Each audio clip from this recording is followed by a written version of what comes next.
तो हे बच्चों, आज हम बात करेंगे हेनरी से संबंधित अगले टॉपिक की, जिसका नाम है हेनरी के नियम की सीमाएं तथा उसके अनुप्रयोग। तो पिछले वीडियो में हमने बात करी थी कि हेनरी का नियम क्या है, हेनरी का नियम का सूत्र क्या है, और उसी से संबंधित हमारे बोर्ड एग्जाम में एक टॉपिक और उसमें ऐड किया जाता है जिसका नाम है हेनरी के नियम की सीमाएं तथा इसके अनुप्रयोग।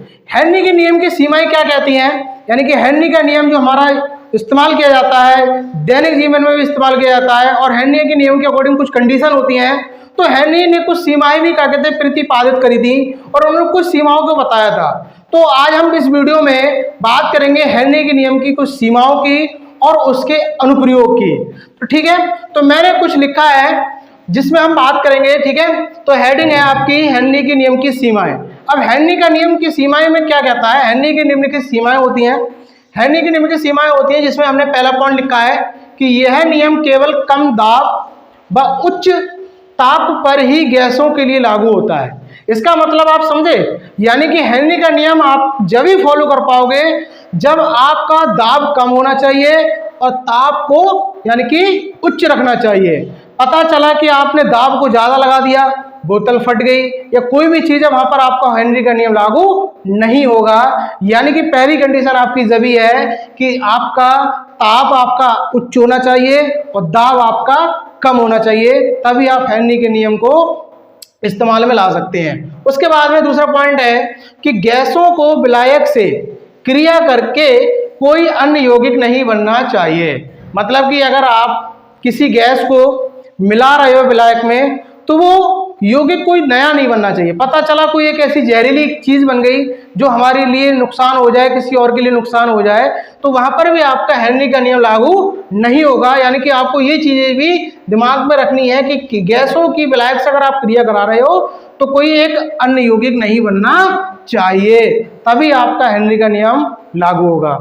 अगला जो पॉइंट है, ऐसे तीसरा पॉइंट कि यह नियम ऐसे विलयनों पर लागू होता है जिनके अणु ना तो संयोजित हो और ना ही वियोजित हो। यानी कि हम ये भी कह सकते हैं कि हम दोनों को मिलाने पर, यानी कि मिलाने पर ना तो वो अणु संयोजित हो और ना ही वियोजित हो, तभी आपकी हेनरी का नियम लागू होगा। तो आपकी हेनरी की नियम क्या है, बोर्ड एग्जाम में अक्सर पूछा जाता है और कहेगा कि हेनरी की यानी कि नियम की सीमाएं तथा उसके अनुप्रयोग लिखिए। तो हेनरी के नियम लिखने के बाद में आप उसकी सीमाएं लिखेंगे और सीमाओं को आप हेडिंग लिख सकते हैं कि इसकी निम्नलिखित सीमाएं हैं। तो पॉइंट नंबर 1, पॉइंट नंबर 2 और पॉइंट नंबर 3, यानी कि यह नियम केवल कम दाब व उच्च ताप पर ही गैसों के लिए लागू होता है।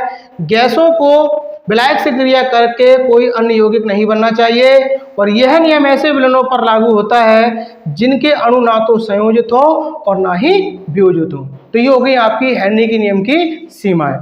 इनको आप नोट कर सकते हैं कॉपी पे, और जो उसी के बाद में जस्ट आप अपनी हेडिंग डाल सकते हो हेनरी के नियम के अनुप्रयोग। अनुप्रयोग का मतलब होता है कि उसका हम इस्तेमाल कहाँ करते हैं। तो आपने अक्सर देखा होगा कि जो ठंडा पदार्थ होता है, यानी कि जिसको हम कह सकते हैं पदार्थ यानी कि पेय, शीतल पेय पदार्थ, और उसमें सोडा, और सोडे में क्या होता है यानी कि CO2 गैस। तो जब इनको जो भरा जाता है, यानी कि सोडे की जो बोतल जो होती है वो हेनरी के नियम के अकॉर्डिंग ही भरी जाती है। आप सोडा इस्तेमाल करते हो या किसी पेप्सी को इस्तेमाल करते हो जिसमें जो गैस होती है वो हेनरी के नियम के अकॉर्डिंग ही भरी जाती है। तो हेनरी के नियम के अकॉर्डिंग जब भरी जाती है तो क्या होता है, शीतल पेय पदार्थों और सोडा पानी को CO2 की विलेयता बढ़ाने के लिए बोतलों को उच्च ताप पर बंद किया जाता है। उच्च ताप पर बंद किया जाता है, यहां पर आप लिख सकते हैं उच्च ताप पर बंद किया जाता है। ठीक है, हेनरी के नियमानुसार बढ़ा हुआ दाब गैस की द्रव में विलेयता बढ़ा देता है। जब सील को हटाकर बोतलों को खोलते हैं तब गैस की सतह पर दाब अचानक घट जाएगा, जिससे गैस की द्रव में विलेयता घट जाएगी। परिणाम स्वरूप CO2 गैस सनसनाहट के साथ, यानी कि हमने देखा अक्सर सोडा की बोतलों को जब हम खोलते हैं तो गैस जो होती है वो सनसनाहट के साथ बाहर निकलेगी। इसका मतलब क्या हुआ, अगर आपके पास जैसे कि बोतल है और बोतल में आपका ठंडा पानी है और उसमें आपने किसी गैस को मिला दिया, और मिलाने के बाद में आपने उसमें दाब लगा के उसकी ढक्कन को कस दिया, और कसने के बाद में आपने क्या कर दिया, उस पर दाब लगा दिया, और जब दाब लगा दिया उस बोतल पर तो जो गैस है उस गैस के ऊपर दाब लगा हुआ है, गैस उस विलायक में यानी कि विलय हो गई। और जब विलय हो गई तो आपने क्या किया, जैसे उस पे से ढक्कन को खोला यानी कि आपने उस पर दाब हटाना अलग यानी कि स्टार्ट कर दिया, और जैसे दाब यानी कि आप कम कर दोगे तो जो गैस उसके अंदर जो मिली हुई थी वो सनसनाहट के साथ से बाहर निकलेगी। तो यही अक्सर होता है, यानी कि जब हम किसी सोडा की बोतल को जब खोलते हैं तो उसकी सतह से यानी कि जो गैस होती है उसकी सतह से दाब अचानक हट जाता है और वो CO2 जो गैस होती है वो सनसनाहट के साथ बाहर निकलती है।